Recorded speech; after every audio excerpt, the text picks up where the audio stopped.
তো আজকে কোন এক শুভাকাঙ্ক্ষী আমাকে কমেন্টস করছেন, পিছনের রাস্তায় কাজ করলে অর্থাৎ সহবাস করলে স্বামী স্ত্রীর ক্ষতি হবে কিনা, অর্থাৎ মলদ্বার দিয়ে সহবাস করলে স্বামী স্ত্রীর কোনো ক্ষতি হবে কিনা। দেশের এবং প্রবাসের ভাই বোনদের প্রতি সালাম। আসসালামু আলাইকুম। আমি প্রভাষক ডাক্তার রিক্তা পারভিন, হোমিওপ্যাথি এবং আয়ুর্বেদিক চিকিৎসক। অনেকের প্রশ্ন থাকে বা অনেকে জানতে চায় যে অ্যানাল সেক্স করলে কি ক্ষতি হয় বা স্বামী স্ত্রীর কি ক্ষতি হয়। অনেকের একটা কৌতূহল থাকে। আর অ্যানাল সেক্সটা কেন যেন এখন অনেকেই এটা নিয়ে কথা বলে বা এর প্রতি একটা আগ্রহ থাকে।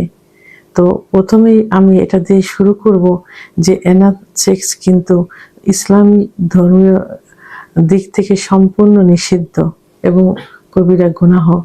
কারণ আল্লাহ তাআলা যৌন মিলনের জন্য বা সহবাসের জন্য নির্দিষ্ট জায়গা দিয়েছেন।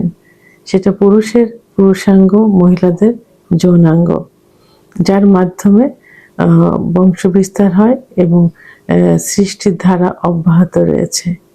তো সেটা আল্লাহ তাআলারই সৃষ্টি নির্দিষ্ট জায়গা। আর অ্যানাল যেটা অর্থাৎ মলদ্বার, এটা দিয়ে কি হয়, সমস্ত পেটে সমস্ত ময়লা আবর্জনা কিন্তু এই পথ দিয়ে বের হয়, অর্থাৎ যত জীবাণু সব কিন্তু এখানেই থাকে। ধন্যবাদ সুন্দর কমেন্টস করার জন্য এবং সচেতন হওয়ার জন্য। অন্তত এতটুকু সচেতন হয়েছেন যে এই মলদ্বার দিয়ে সহবাস করলে কোনো ক্ষতি হয় কিনা। আসলে মলদ্বার কি?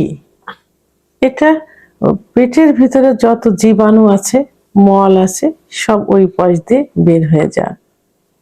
এখানে কিন্তু কোনো কামরসও আসে না, এখান দিয়ে সেক্স উত্তেজনা এখানে আসে না। এটা হলো বিকৃতি রুচির একটা বহিঃপ্রকাশ। আর বিকৃতি রুচির বহিঃপ্রকাশ হিসাবেই তারা এই কাজটা করতে চায়।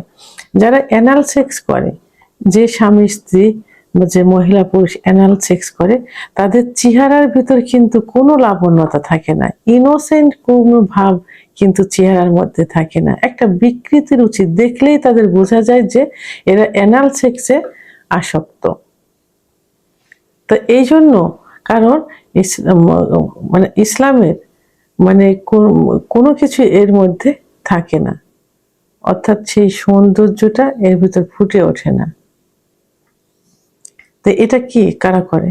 যারা বিকৃতির রুচি যাদের থাকে, যারা নেশাগ্রস্ত থাকে এবং সেক্সটাকে যারা অপচয় করে থাকে, অপব্যবহার করে থাকে, হ্যাঁ, তারা যারা মানে সুন্দর স্ত্রীকে সুখ দেওয়ার জন্য, স্বামীকে সুখ দেওয়ার জন্য যে সুন্দর একটা পজিশনে, সুন্দর একটা আল্লাহ তাআলার সৃষ্টি একটা জায়গা দিয়ে যে মিলন করে সুখ অনুভব করবে, এরা তা করে না। এদের কি হয়, এরা মানে যে কোনো জায়গা দিয়ে বীর্যপাত ঘটাতে পারলেই মনে হয় যে এরা যৌনটাকে ভোগ করতে পারছে। এইটা তো অ্যানাল সেক্স করলে কি হয়?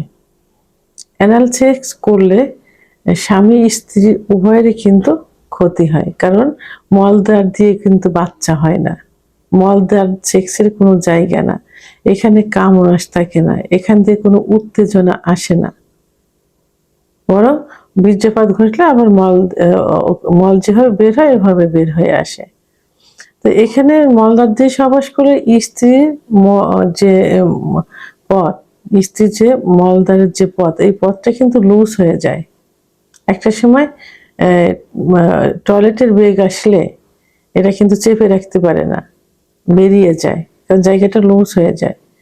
এবং ওর ভিতরে টিস্যু, সূক্ষ্ম টিস্যু থাকে এবং এটা অনেক সময় চিড়ে যেতে পারে, হেমারেজ হয়, প্রচুর ব্লিডিং হতে পারে, অনেক সময় হসপিটালাইজড করতে হয়।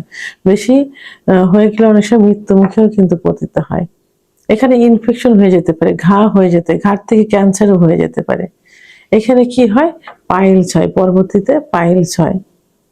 এবং সিভিলিস গোনোরিয়ার জীবাণু যাতে থাকে, অনেক সময় এটা স্বামীরও হতে পারে, এইডস স্ত্রীরও হতে পারে।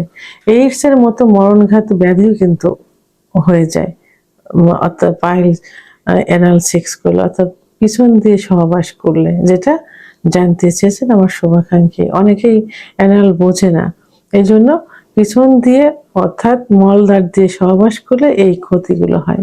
সবচেয়ে বড় কথা হলো যে আল্লাহ দেওয়া যে নির্দিষ্ট একটা জায়গা, সেটা রেখে আমরা কেন, যে পথ দিয়ে আল্লাহ তৈরি করেছেন যে পেটের সমস্ত জীবাণু মল ওই পথ দিয়ে বের হবে, একটা খারাপ একটা নিকৃষ্ট একটা জায়গা, আমরা কেন সেই জায়গা দিয়ে এটা করতে যাব?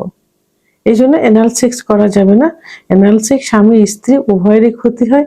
এখনকার অনেক সময় স্বামীরা বলে যে তাদের স্ত্রীরাই অ্যানাল সেক্স করতে চায়।